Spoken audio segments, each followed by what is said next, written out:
The game was canceled due to an attack in the arena that left 2 injured and 1 dead. Details remain spotty at this time, but management has assured that a new date for the follow-up game will be provided soon. In other news, the press conference is scheduled to announce news regarding the illness that has affected much of the rural East Coast from Florida and as far north as western New York State. A joint task force of CDC, Civil Defense, Army Medical Research and Development, along with National Guard in multiple states, came together to begin research in an attempt to stop the spread.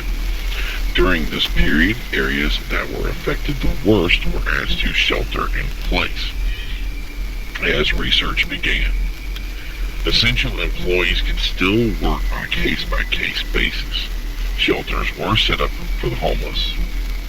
During this period, the presence of military and law enforcement were noted at hospitals and shelter locations to assist those in affected areas. Although reports of violence and overreach were reported, the CDC announced earlier in the week that during an investigation, no report can be substantiated.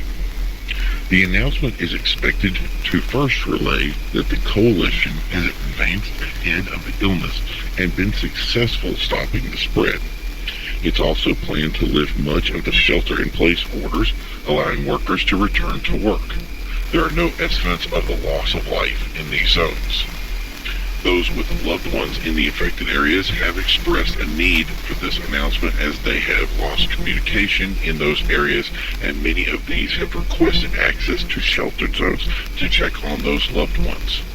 There is no word when reliable communication will be restored.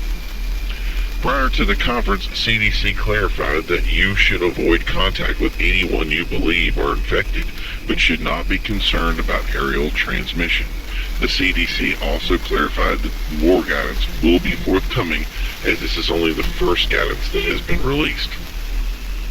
The coalition of agencies has faced criticism for slow reaction to the illness and lacking clarification regarding the origins and conditions.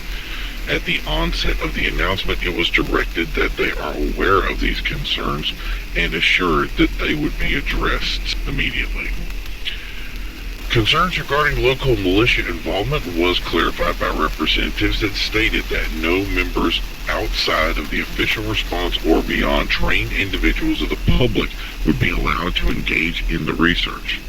Experts in the field of medicine and science have been enlisted as a resource to expedite answers, but no agency has secured private or armed civilian military support.